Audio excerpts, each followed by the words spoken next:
Yeah. I am ready, but I am keeping myself on mute. Nothing else.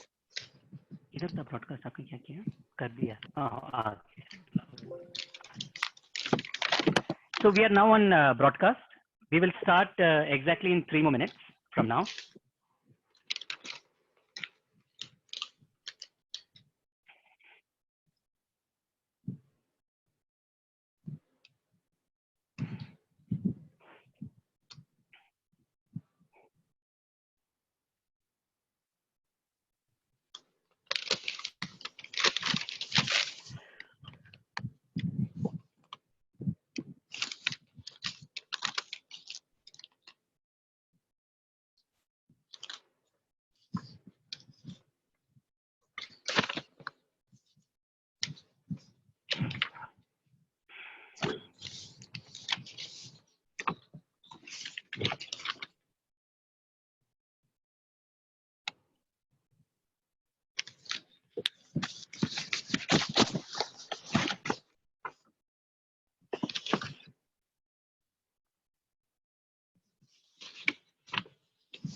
Hi all who have joined. We'll just wait for 2 more minutes to start the webinar.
I am Shine partner at People Consulting LLP. We are a people management consulting firm today at corporate.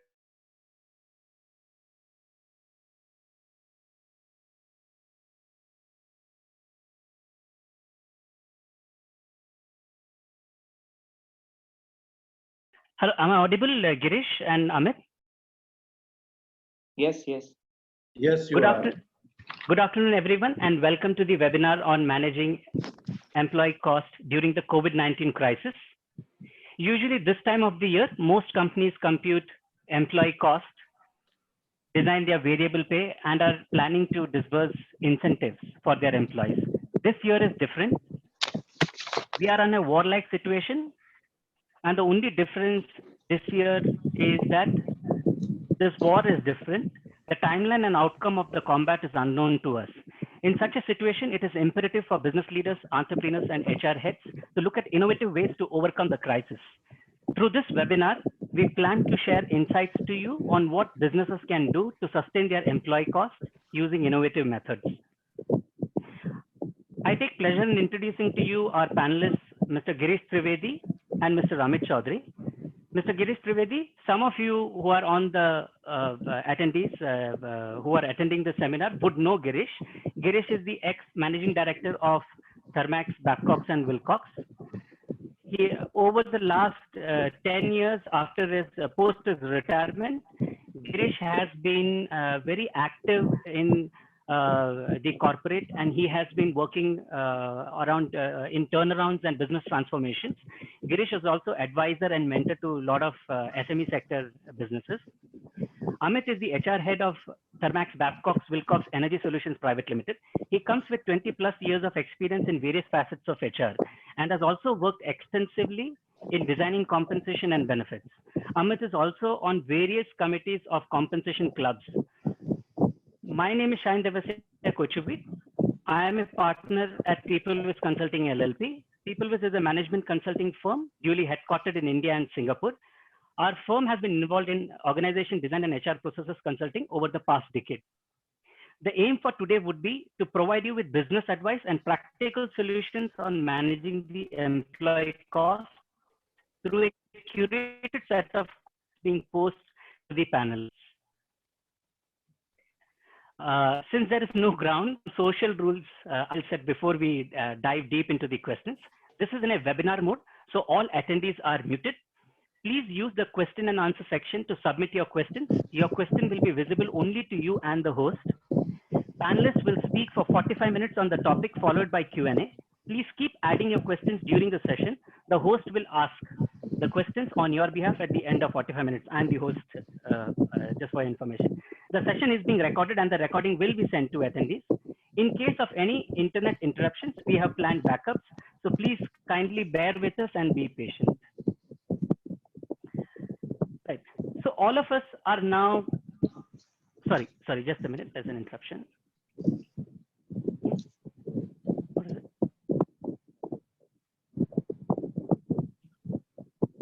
it? Just a minute, there is some technical error here.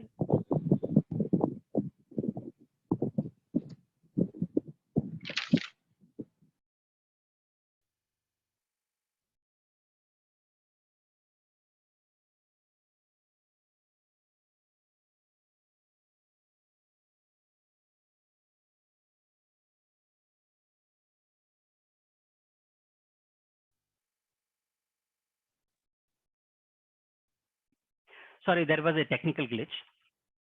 So just to set the context right, all of us are now used to the bad news which has been trickling in for some time. As per the UN report, as against the expected GDP growth of 6%, India's GDP growth is expected to slow to 4.8%. There is a report from the World Bank that India will see the growth of just 1.5 to 2.8%. Just to give you a sample, 11,000 industrial units struggle to meet salary bill in Pune. This is reported by Economic Times in Pune on 8th of April 2020. The next thing that happened to us is there was no time for planning for the situation that we are in today.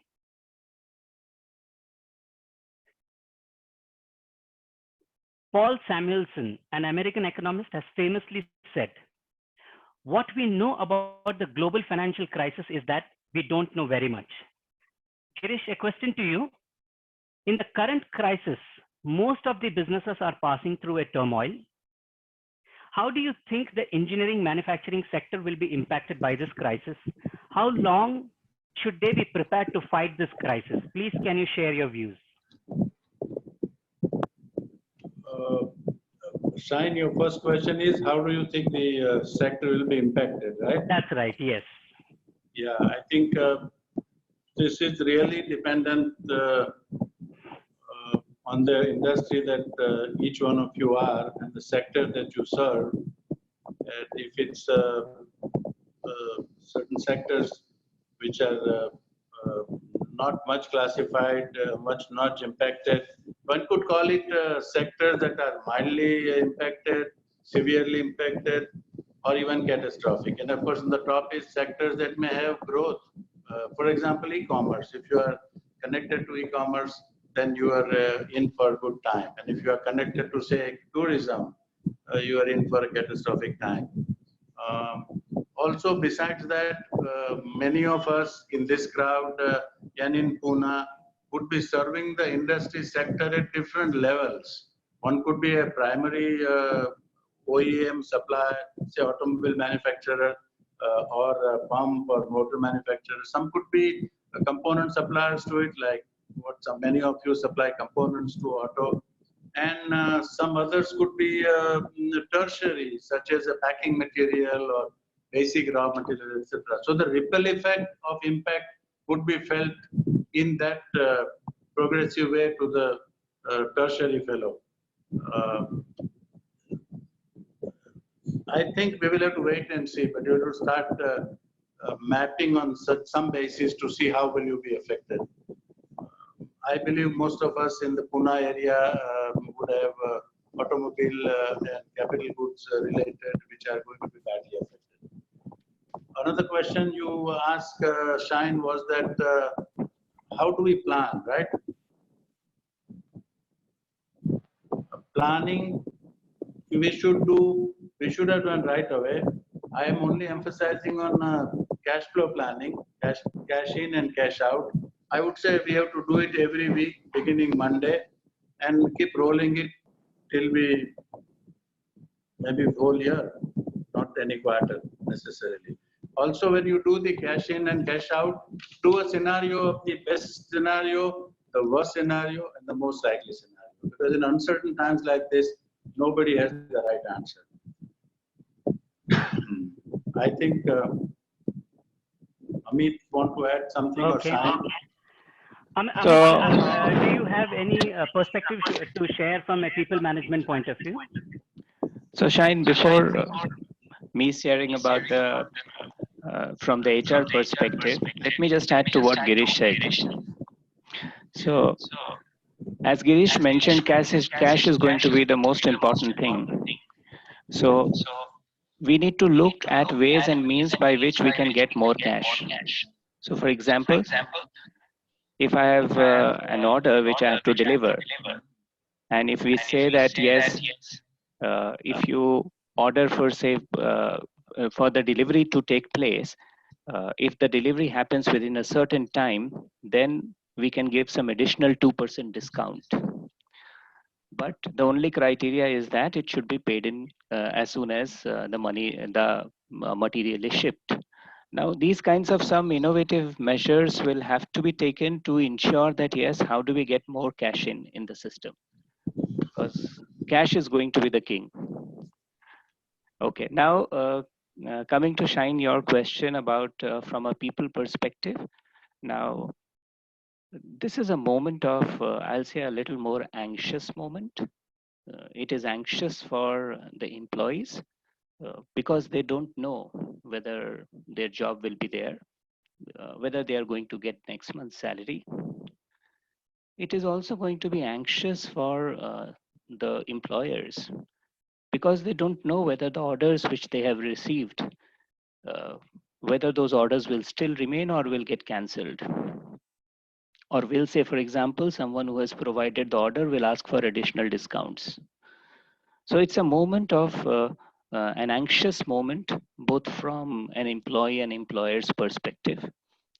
It's a moment where, like cash, the other C, which is cost, is going to become paramount. And one of the cost element is the people cost.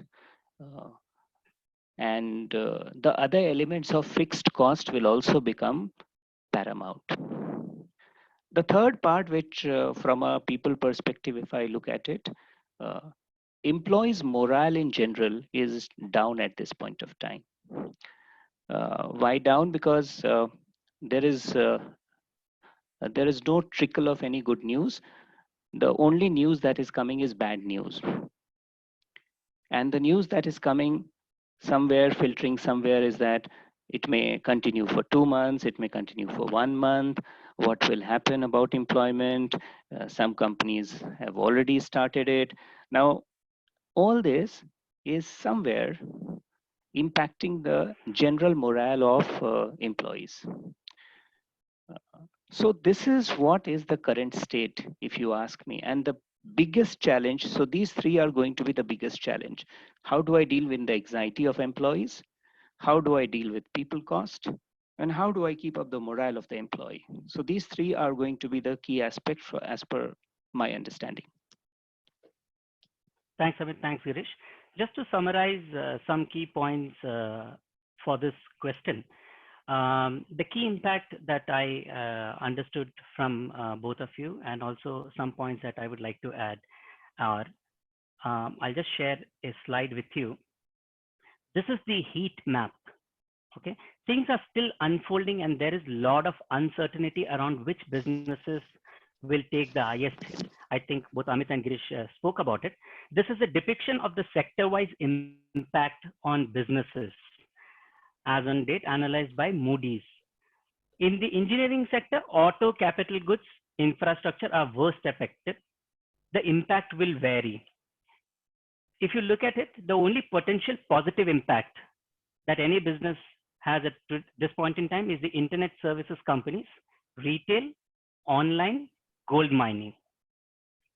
Rest all of the businesses are either in moderate exposure, high exposure, or low exposure. As Girish mentioned, prepare for at least a longer period. Think of best, worst, and most likely scenarios. In addition to cost pressure, morale and motivation can be affected, resulting in low productivity. Amit already touched base upon that. Traditional revenue streams will come under pressure. It is a time to think of new revenue streams based on your resources and infrastructure. We have lots of examples of people who have moved away from traditional revenue streams just in the past 3 weeks. If you look at it very closely, a lot of people have changed their business models. Moving on to the next question. Let's start with Amit. Amit, this is what all of us are struggling with. What are some of the good compensation practices that can reduce employee cost and yet be fair to the employees? Your views, please, on this. So Shine, let me be honest. If someone can give a very accurate answer to this question, perhaps he will become one of the most wealthiest person at this point of time. So it's not a very easy question to answer, that what compensation practice will work for in these situations. But still, there are some mechanisms by which we can look at this cost differently. So when we are looking at people cost, what should be our aim?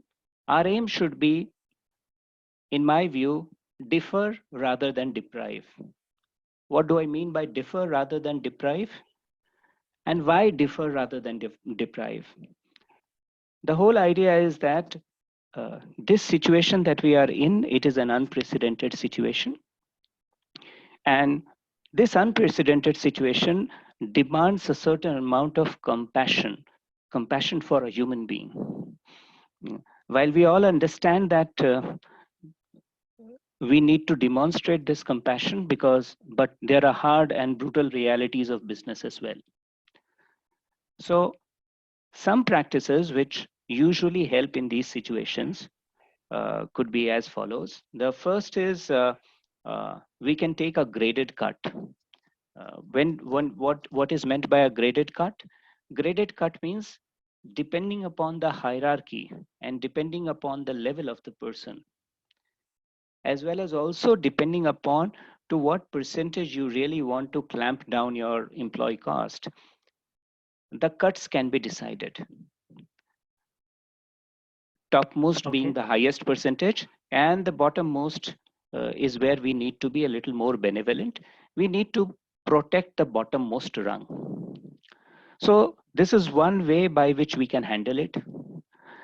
Second is that we can also say that while we will be reducing the compensation at this point of time, we can link it to some milestone which is related to the performance of the company. Saying that if annually we were expecting to achieve a particular turnover, and that would mean that after 6 months or 8 months, we will reach a particular milestone. As and when those milestones get released, whatever pay cuts which we have done for people, we can actually combine together that pay cut and pay them as a lump sum amount to people.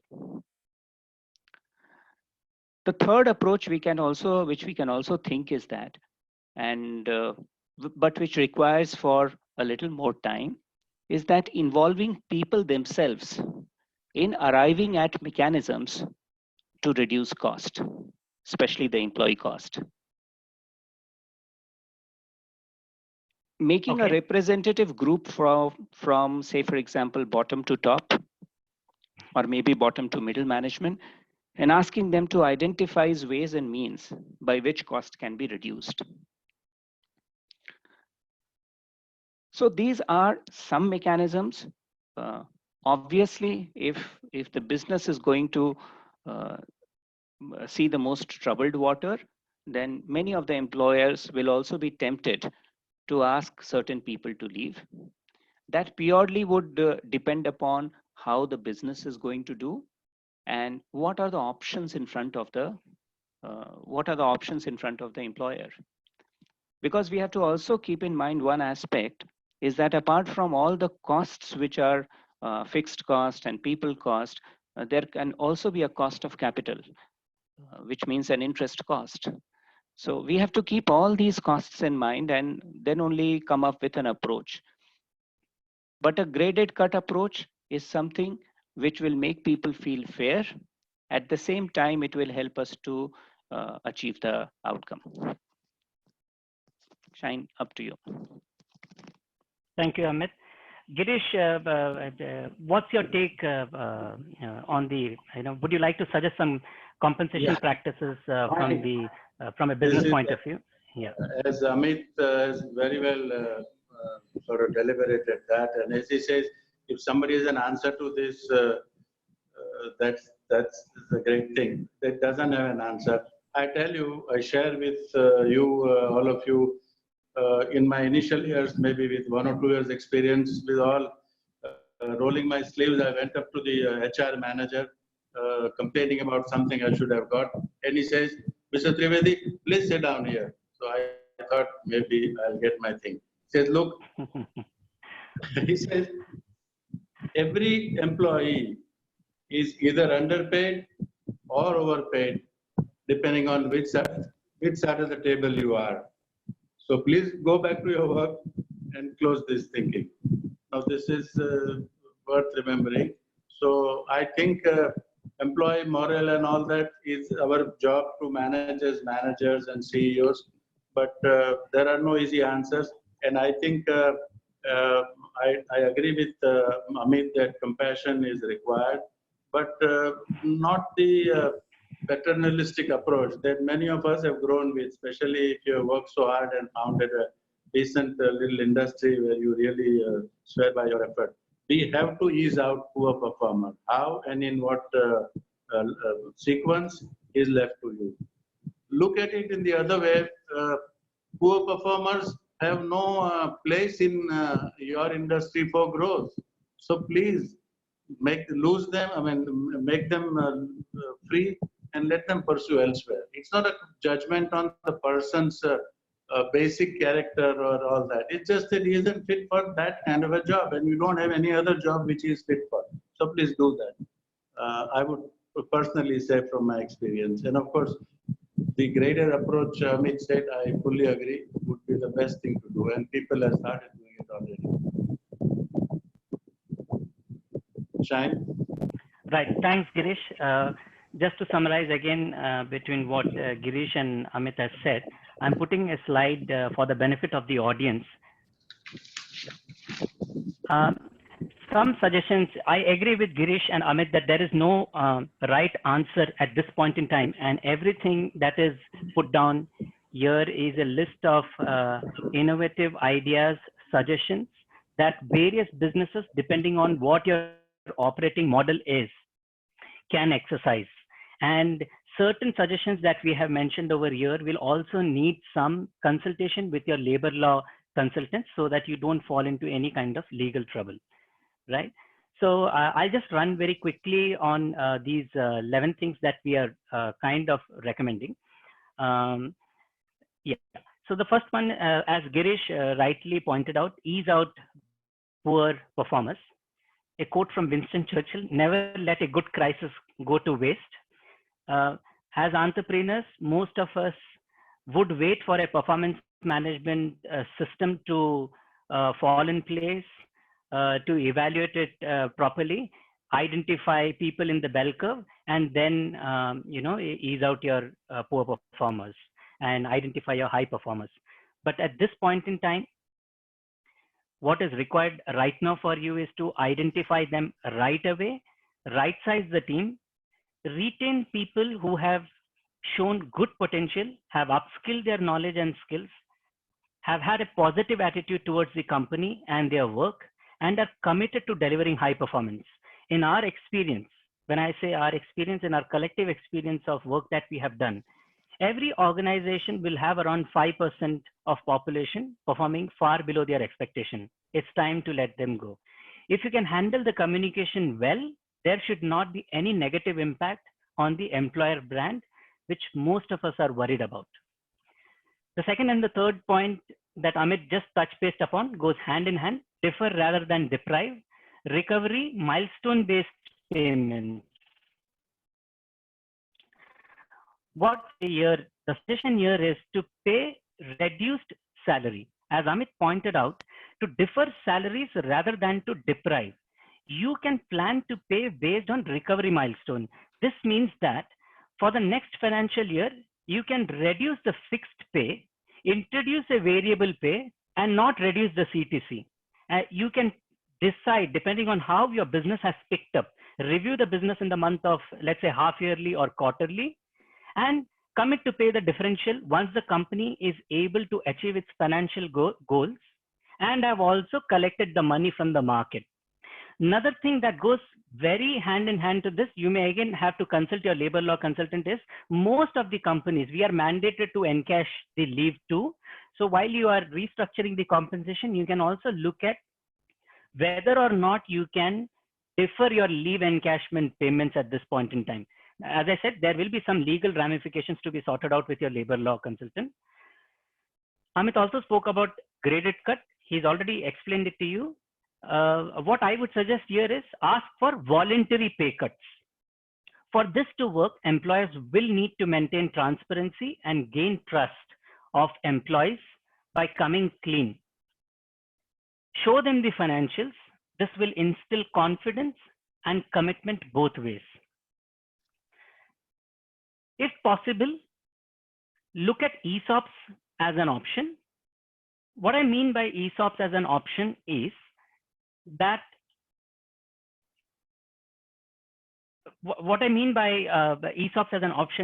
convert your employer-employee relationship to a partnership by offering stake to key stakeholders. When I say key stakeholders, that any organization, again, if you look at it, there are approximately around 20 to 30% of the population that drives your organization. And they are the people who are usually pegged at a higher level in the market when it comes to pay scale. You can look at offering them long-term stakes. Another suggestion is around worker exchange program. When we researched and when we spoke to a lot of corporates and specifically in the SME sector, this is something that they are contemplating upon. What does that mean? Have a common understanding within the industry and loan resources to companies who need similar skills and share the salary cost. Startups should also look at other startup partners, vendors. Large companies should look at subsidiaries for resource sharing. Leave without pay or sabbatical. If you foresee in the long term, you will need competent resources.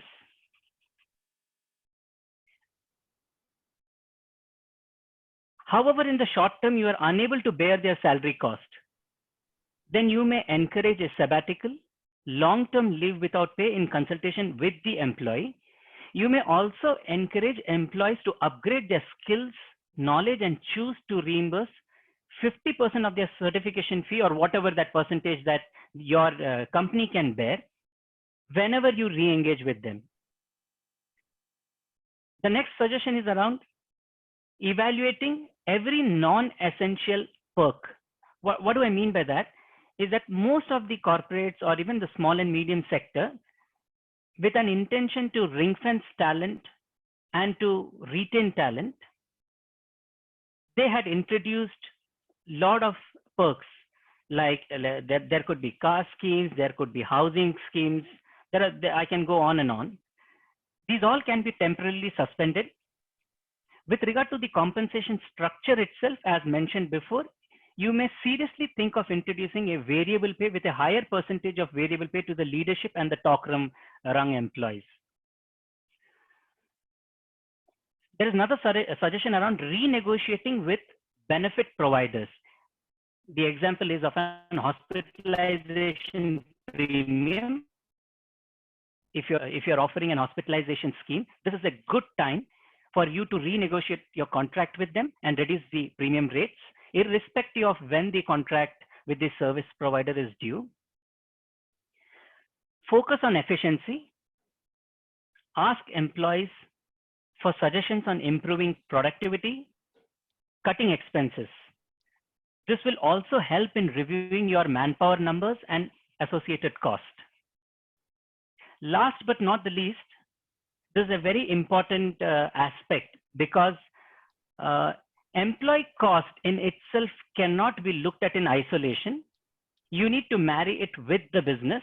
It should be a part and plan of your overall strategic business plan, your operating model. And so this will help you identify and eliminate non-core roles, and it will also help you role rationalization. Girish, Amit, these were some of the curated suggestions in addition to what you and Amit have spoken. Is there anything that you want to add to what I have spoken over here? Yeah, hi Shine, Amit here. I would just like to add one point is that in case if companies don't want to look at ESOPs because it may actually give a stake into that company, there is another phenomenon which is called phantom stocks. So they can use those mechanisms as well. So that does not give a stake in the company, but it is based on the valuation, and it is a one-time payment, and after that payment is done, there is no stake equivalent. Thank you, Amit, for that. But also, Amit, there is a related question which we have been getting from the sector around the ESOPs. So what happens primarily with the small and medium sector companies is that they are at a developing and evolving stage. And their valuation, if you look at, they are not listed companies, and they do not have a valuation which people may want to look upon. When you dilute stake, it should mean something to people. So this is something that people are kind of skeptical about. So how do you respond to such a situation, particularly for the SME sector? Yeah, see, if we have to look from an ESOP perspective, ESOP, if we are thinking, it should only be thought for those people who are going to add significant value to my bottom line or top line. It cannot be done for all employees, because in this period of uncertainty, it is also important for us to ring fence our best of the people. So this should be meant only for certain level and above. Uh, and as far as the fear or anxiety in terms of diluting that the stake is concerned, that's why I suggested people can look at a phantom stock. Okay. So those who have an appetite that, yes, I know that this is the person who's going to make the future for my company, uh, well, and I'm ready to partake my a little bit of stake, then ESOP is a better option. Okay, great. Thank you, Amit. Girish, any comments on what has been just spoken Yeah, here? yeah, I think a lot of things have been said, and I think they are important steps.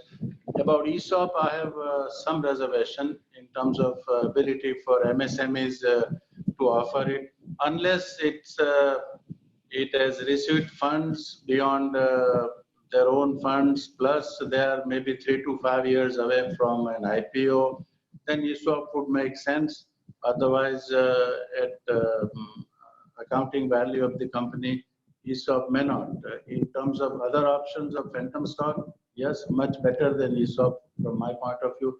Even a simple thing like we are going through a bad time, we can tell employees, and with the deferred cuts or even whatever cuts, if after 1 or 2 years, if we get back to the growth path, which is a matter of a teamwork of key people with the CEO, we can right now announce some sharing of such gains in a very modest way, and we have to stick to it. I think that can be sold better to the employees, I think. Thank you, Girish. Amit, there is another curiosity among the small and medium entrepreneurs when it comes to differ rather than deprive. The apprehension is that so if you look at it from a business standpoint, businesses have lost out on sale, on invoicing, on collections in the month of March. They will lose out in the month of April.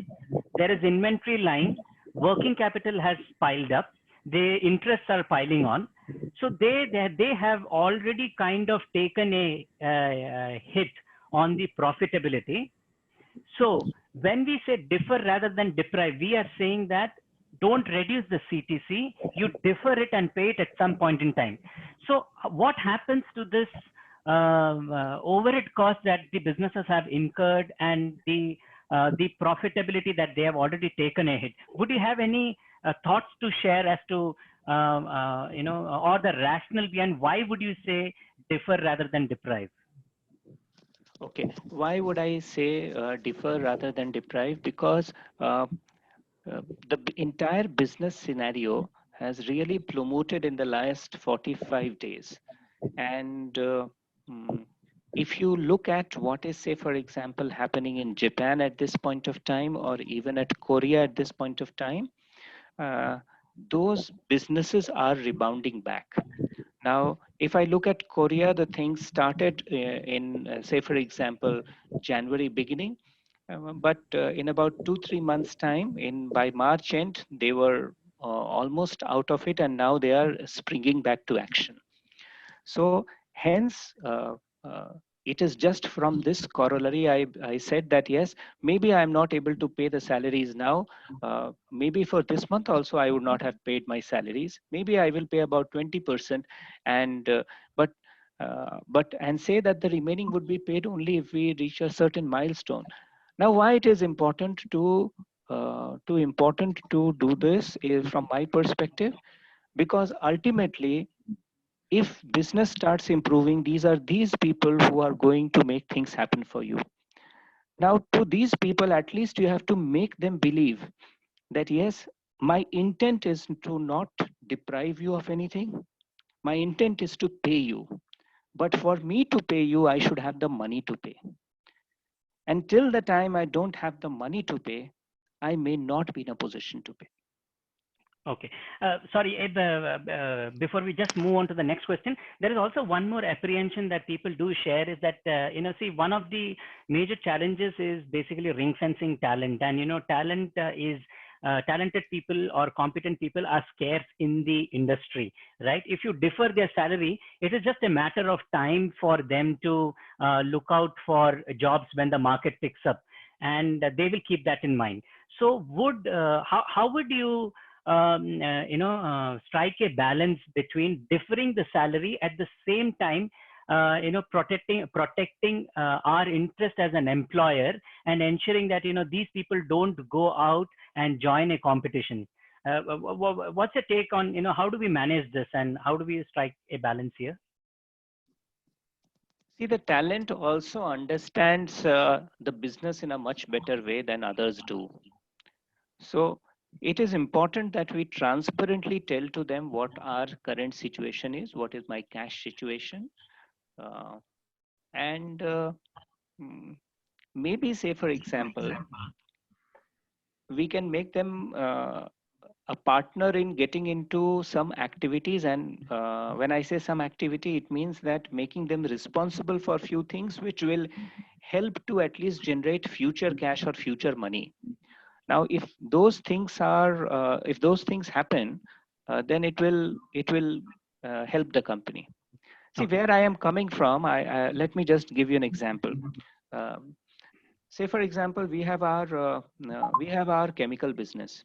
In our chemical business, in the first and after the government gave permission for those companies to start who are supplying to essential services, our chemical business started because a lot of their ingredients goes to pharma company. Now, Okay. In the first 7 days, the amount of productivity that they have been able to achieve, they have never been able to achieve in the last 2 years. Now, this also means that when as an employer, we repose faith in employees, the employees come back and maybe perform at a higher efficiency. Now, so that's what is my take on this. Okay. Thanks a lot, Amit, for clarifying all the queries in relation to this. So those were some of the practical tips around managing employee costs. Now, I'm sure you all have a lot of questions, and I'm seeing parallelly that a lot of people are asking me questions, and I'm trying to even address while I'm on the question. And if I'm seeing a relevant question there, or a question that is aligned to what we are responding to, please do keep flowing in your questions. We will take it in the last 10-15 minutes. So now let's talk about one of the most crucial aspects about how do we communicate these changes to employees. Amit, your views, please.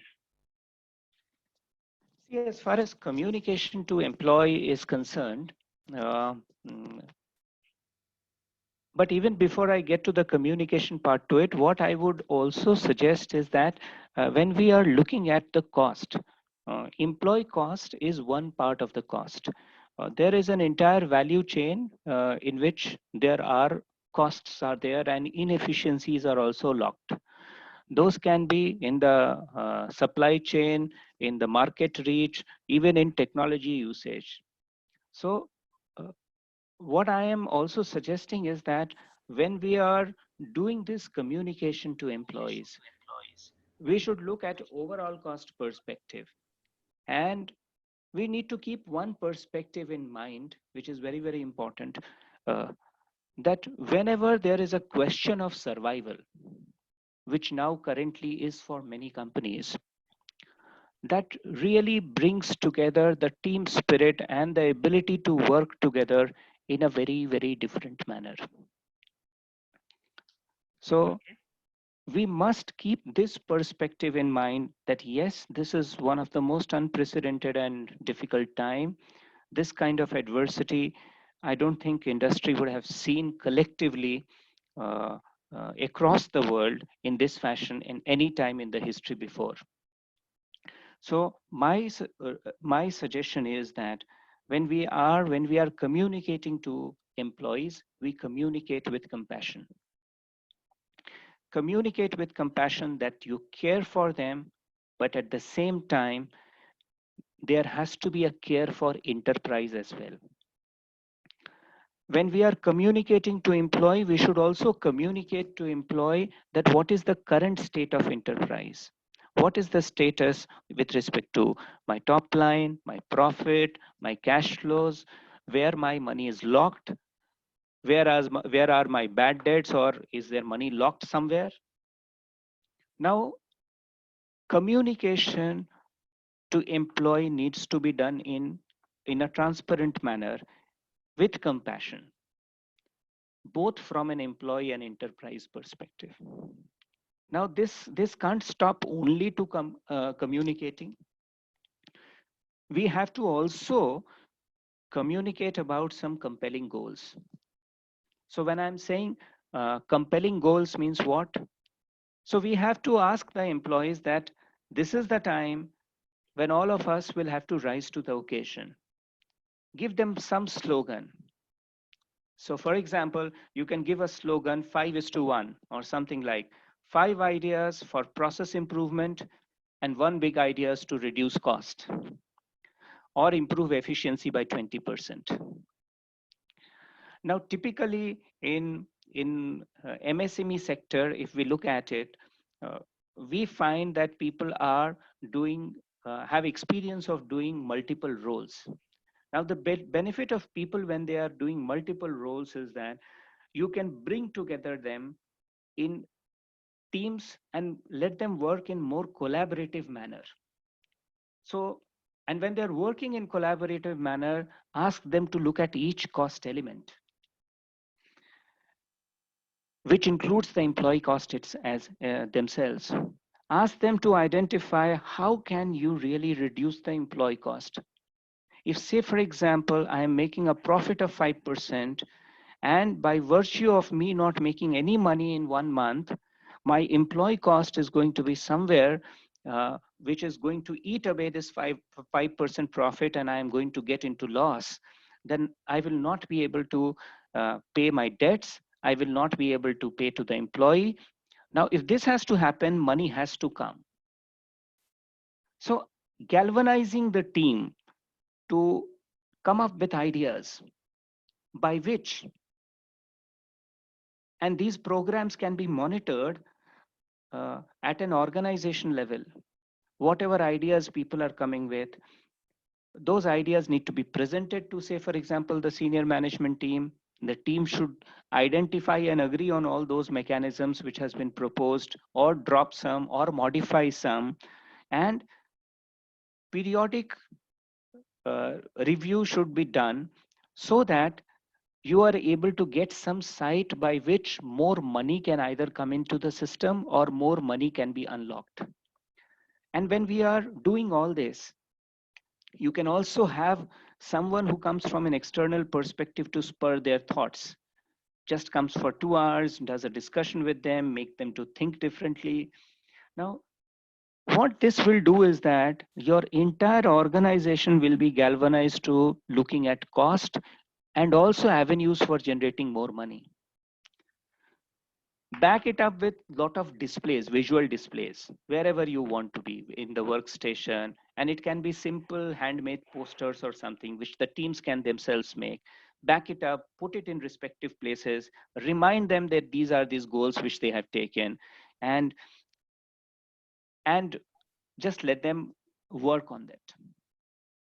The third part which I would like to mention is that we have to display a lot of commitment from self. When I'm saying self, it means the promoters and senior leadership of the enterprise. They should volunteer and say that, yes, they are the first ones to take the pay cuts. Second, they should also say that, yes, they are also shedding their own ways of looking at things. For example, we may have never explored a common value chain for a group of company. So can my dispatches, can a group of people be there who can do dispatches not only for my company, but also do dispatches for some other companies, by which I am sharing our resources. We can also ask these resources to do some kind of work themselves. So they may do some kind of uh, individual work which will help them to also generate some money for themselves. As a senior leader, perhaps we have been many a times are reluctant to technology. So can we say that we will embrace technology like we are embracing now, all of us trying to connect on Zoom and some other mechanism by which we are exchanging ideas, exchanging thoughts and views. Similarly, in our company, I am also seeing a lot of customer connects are happening through this medium. Lot of, say, for example, even to an extent that even the engineering drawings are being exchanged and inputs are being obtained and then work is happening. Now, all that means that, yes, I am using more digital platform to conduct my business, which can be inexpensive. I am not saying we should get into a very costly digital things which are available free of cost, like Google Hangouts, like other similar mechanisms. How do we really use them and show commitment from ourselves as leaders that, yes, I am willing to change my old ways of looking at things. So that will really inspire people to look at things differently. The Well, thank you, inspiration. Amit. Sorry, Amit. Yeah. Sorry to thank you very much for that insight. We have another 12 minutes time check to both of you. So I will just also take Girish's perspective from the business point of view also on this question. Your thoughts are, your insights were very valuable. Let's also hear from Girish what he has to say from a business point of view. Girish? Yes, yeah, I've been hearing what Amit is saying, and that's right. That this is an opportunity to since we are short of time, let me say one of the question that this is the new age, as the Western pundits have named it. It's the low touch economy, where things will change forever without our knowing it. In terms of contactless deliveries, maybe more of protectionism, supply chain disruption, large group of people may not need to get together. In fact, old age people may be distanced by the youngers, etc., etc. So with all this situation, we have to learn the new way. This COVID thing would get over, say, in 3 months, 6 months, 1 year, but we have to keep the lesson that we have learned out of this. And if we do that, as Amita said, a lot of things can be done besides the debate on whether to defer the wage or deprive the wage or whatever. There are things such as put crack team on R&D and new product, new market demands, put on lean manufacturing, things like you mentioned about digital. Yes, digital is a fantastic thing. Um, like, for example, IoT. Many of you have heard of IoT. You may not have practiced it because it's always threateningly, name IoT. But it's very simple, and it can tell you so many things about maintenance, machines, about people-related issues. So IoT is one thing that I would urge those entrepreneurs where it is relevant to really think about. Uh, in terms of the new scenario, we need to maintain this mindset of COVID-19. And we need to maintain that we are changing for good in some ways. Some ways would be back.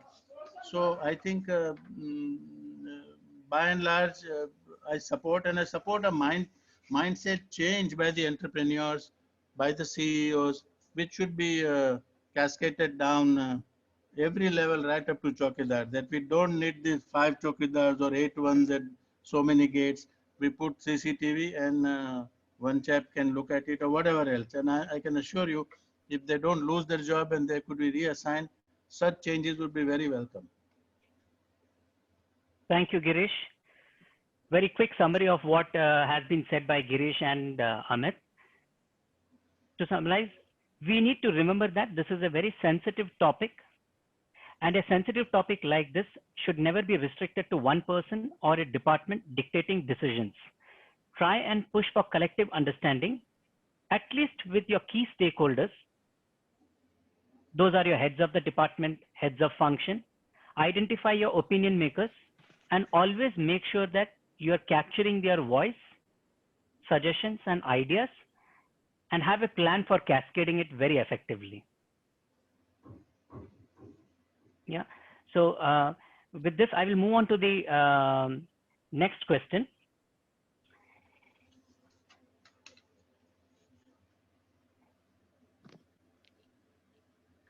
So Girish, another thought that I would like you to share with the audience is when the economy recovers, will the approach change? How do we balance long-term growth plans with short-term survival challenges? Yeah, I have already unwittingly answered that question, that when the economy recovers, approach may change, but the mindset has to learn the new age, new way of thinking. So don't change. Keep on doing the same amount of planning. Keep on doing the same exercise in a much lesser threatening environment. And you know, one thing, a lot of discussion as Amit has raised, which is a very great interest to our people. We have to get employees into the mindset, into the mindset that in business nothing is given free. Nothing is given. In fact, you have to work to get it. Whether you are an employee at any level with whatever skills you bring. So in this scenario, we have to be constantly, it's a bad word if I may say, paranoid about what could be the next virus in a quote. The next virus could be some major geopolitical turmoil, maybe some currency wars, some regional conflicts, anything may come. Maybe COVID-19 was an exceptional because it affects your life as well as your work, and it brings the MD as well as the watchman all at the same level if you are affected. So other crises may be lesser in its consequences, but they are still crises for the business, and they could be serious threats for the business. So let's keep these on, is all I have to say. A difficult job, but I think CEOs, if they get this into their head, it will remain. Thank you, Girish. Amit, may I please take your views on this topic, please? Okay, so I have what I intend to say is that the sector which contributes around 30% to GDP and 45% to exports is the MSME sector. So government will definitely look into the interest of this group of people. And I am, while there are a lot of, I'll say, grapevine going around at what are the different things which the government will do, but it will definitely, things will be much more clearer in the few days to come. Just to share a small example, what has Japan done? Japan has announced a $990 billion package for getting their industry back into the shape. Now, $990 billion is about 20% of their GDP. So they are committing 20% of their GDP to get their industry back into shape. And you won't believe it, they are saying that $2.2 billion will be given to those companies who are wanting to shift the companies back to Japan from China. So they are wanting to shift back the companies from back to Japan. They are also saying that they are going to give about $200 million for those companies who are willing to shift out of China, but to some other country. Now, what all these would mean? These all will mean that yes, while we are in a situation today, tomorrow things are going to become better for us. Because if things are going to come ship out of China, India is going to become definitely a destination to reckon with. So this is from an economy and the perspective. As far as from the employment and people perspective is concerned, yes, it will set new norms by which we learn to use shared resources, freelancers. And second is that the compensation will be moving more towards productivity-based compensation structure. So this is where I foresee things to change in future. Thank you, Amit. Thank you, Girish, for your responses. From my perspective, it is also imperative for any organization to have focus on its organization's culture. While it is very important to focus on efficiency, productivity, and always have business continuity plans, it is also important to remember that investment in innovation, development, training cannot be stopped forever. So that's my take on it. The last question for the day is, Girish and Amit, what is the single most advice that you would like to give to the audience? Like, what is that one takeaway they should have, in the context of employee cost? Girish, you may choose to respond first. I'd like a couple of minutes only to conclude. I know we are kind of running behind time. Sure. I think the single most important thing that will bring this crisis to some solution is just one word: leadership. I think this is a leadership crisis at every level, at your industry that you are running to whatever, the country that our PM is running. So leadership is the crisis, and leadership needs to be transparent, direct, and leadership to be able to sustain all kinds of pressures. So I think we all of us have to think in that.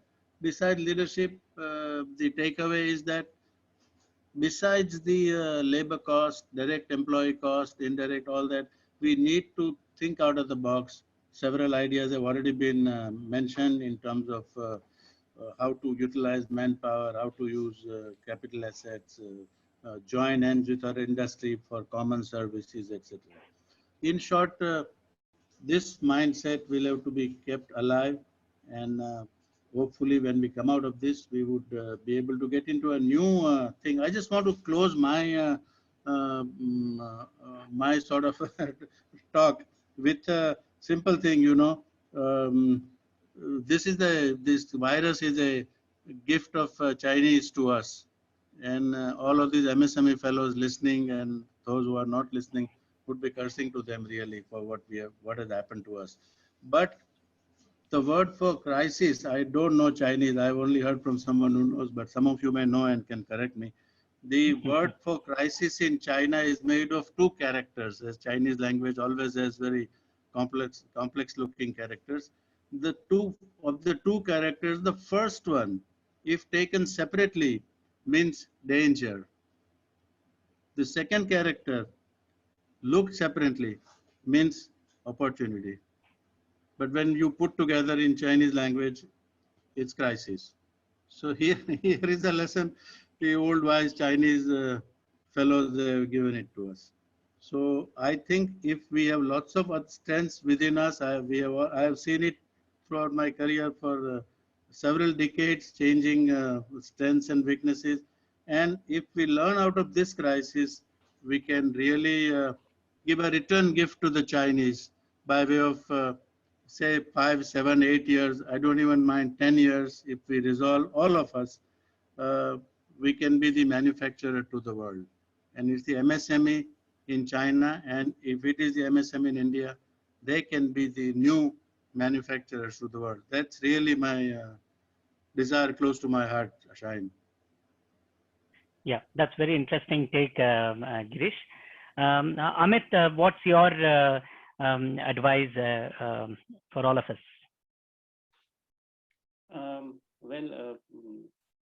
Girish has said it aptly. It's leadership. And just to add to it, I will say that yes, we have to keep up the faith and believe that this day too shall pass. So this is what I feel. A small story comes to my mind which is about this Kon-Tiki expedition. So there was a Norwegian explorer called Thor Heyerdahl. He was a researcher, and what he found was that in the Polynesian islands, there were certain idols. And it was believed that in Peru, which is in South America, there was a ruler who was forced to leave, and that he used rafts to go from Peru to Polynesia. This was never believed by anyone because the sea is very rough there. So this guy decided in 1947 to prove that yes, his theory was right. And what he did was that he made a raft and sailed from Peru to Polynesia in 101 days, despite all odds. So what I intend to say is that we need to keep up the faith. There would be difficult waters all around us, but with faith, we can definitely achieve what we want, and this day too shall pass. That's all, Shine. Wonderful. Thank you, Amit. That was a very nicely responded. Again, my take here is that no compensation decisions should be taken in isolation. We all need to remember one thing, that the company that we are running today has not just been created by us. Our employees are our key stakeholders. We need to co-create a strategy with them, come clean. I completely agree that for some of us, layoffs could be the only option left. But let us make sure that it is absolutely the last option. Very quickly, I will take some questions. There are approximately around 30 odd questions that we have received during the webinar. We have also tried to address most of it while we were on certain slides, but I will still like to take some questions. Bear with us for just 5 more minutes. So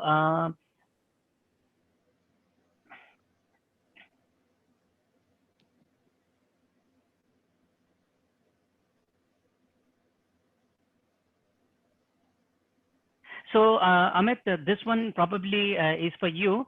There was a response around, I'll just go to the slide.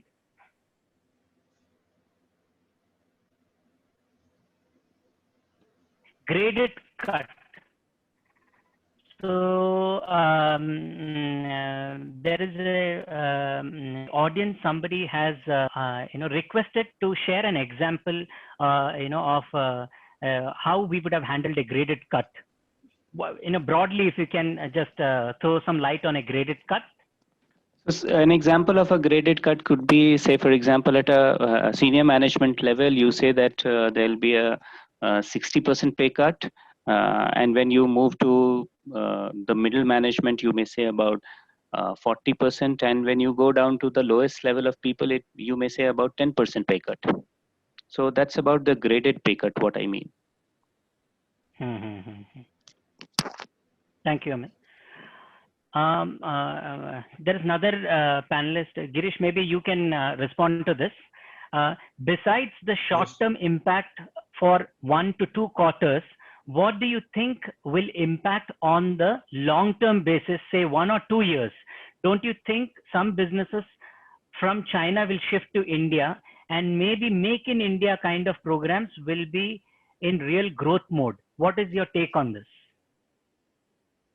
Yeah, this is the fervent speech that I made without any definite things to support it. Yes, right, it will move. But see, businesses don't move. Businesses don't move. We have to extract them. We have to offer them incentives. We have to offer them skill sets. We have to offer them consistent quality. China is not the manufacturing place for the whole world, which indeed it is today, or it was 2-3 months back. It had to work hard to really put their logistics in place, put their qualities, everything in place. So it's not that we just invite saying, hey, businesses, please come over. We have this incentive, that. Businesses are very clever, especially the global businesses. they don't get easily swayed by incentives alone. We want a culture, we want a proven practice, and it takes several years. That's why my guess is if we work very hard at every level, especially MSME, 10 years we could. It's not, it's difficult, but it's possible. And it has to be done for our generations to grow and for our children to get into a top rank in the world, the economy and politically everywhere. So I think this is the message. Yes, it will, but depends again. Currently, whatever industry you are in, the question of you have to prosper and have enough money and cash in order to be a manufacturer to the world. So this is short term. Long term is the final goal. Thank you, Girish. That is helpful. Amit, one question to you. The company like us with a monthly turnover of 2.5 crores with 225 employees, 180 and contract 45 numbers. How do we maintain salary cost for the month of April and May when the turnover is down and when there is no business? Currently, our manpower cost is over 21%, and it is increasing month on month because there is no invoicing. And how do we manage this salary cost going forward? See, there's a lot of discussion which is also going around is that can say, for example, the pay losses which has happened to employees, can that be paid through ESIC or paid through some other mechanism? Now, those things are the entire deliberations and advices are filtering in, but yet no concrete answer has come. But yes, I am sure that some part of that cost, the government will provide some kind of help in terms of relieving the pain of the employer. And trust me, it is not only going to be MSME sector. There are many medium companies also who are going to get impacted in a big way. Those especially who are having debts and who have taken loans from the bank. So yes, the only way we can deal with this situation is that help every employee or people will have certain liabilities, trying to understand what is the minimum that we can give to people so that at least they can deal with the liability, and the remaining part of the money can be given later or only given once certain amount of performance happens. Shine, sorry to interrupt, Amit, but Shine. Hello. Yes, Girish. Yeah. And Girish. I have a very serious counter question to the person who is giving this question. I have heard it that it's 1.2 crore monthly and there are 120 employees. I think there is something seriously wrong with the business model that you have chosen or you had chosen some years back. 21% manpower cost does sound way high. So I don't know what you are doing, but best is to get a outside perspective, call a friend working in another industry. I think the business model needs to be looked. If it is bad, COVID-19 would make it just terrible. So please look at that first. All right. Thank you, Girish and Amit, for that response. One last question we'll take. This is around regulatory changes. So somebody has suggested that the government is imposing an issued advisory to employers to pay salaries irrespective of the lockdown situation. How do we deal with this? Amit, Sorry. Yeah, Girish, please go ahead. Girish, please go ahead. Just a short take. I just read somewhere in some newspaper just this morning that government is withdrawing that advisory and saying this is going to be a long drawn thing. And so it's only advised, not compulsory. So I think you can't keep on paying salary for the next 2-3 months. So I think this is, Amit, you would know better. Okay, so I would just leave a thought to all of you that the current lockdown that has been stated by the government, the state government and the central government. The central government has used the act, which is an act which was passed in 2001. This is Disaster Management Act, and there is another act which was passed in 1897, which the state governments have invoked. Now, I am not an attorney, but a lot of people are of the view that uh, under these two sections which the government has imposed, you cannot force employers to pay salary. These are some of the views of, these are some things which are going around the corner. I am not an expert at it. So it's better to get some advice in this. And so what Girish says is also in line with. Right. Sorry, I said earlier that sorry, Amit. I said earlier that it was the last question, but there is one more question. I can see a pattern. 2 or 3 people have asked the same question. This is from a manufacturing industry. Basically, they're asking, can core employees come to work in initial phase, and those non-core or those who can work from home have separate salary cut formula? As business activity picks up, those working from home or sitting on bench can be called back. Is this a possibility? The answer is yes. Great. Okay. Yeah. Right. Answer is yes, but Shine and the questioner person, there is you cannot have a different thing. If the person is working from home for close to 8 hours, he's doing a favor to the company because he's saving on commuting, he's saving on office space. So you have to treat him, but make sure that there is a proper work measurement of what he's supposed to do and what he has done. But if he works from home, I think you can't cut his salary, to my mind. Got it. Thank you, Girish, and thank you, Amit. Thank you very, very much, both of you, for joining us. Thank you to all the audiences who have been patiently listening to us. We have overshot this by 13 minutes. Our sincere apologies for that.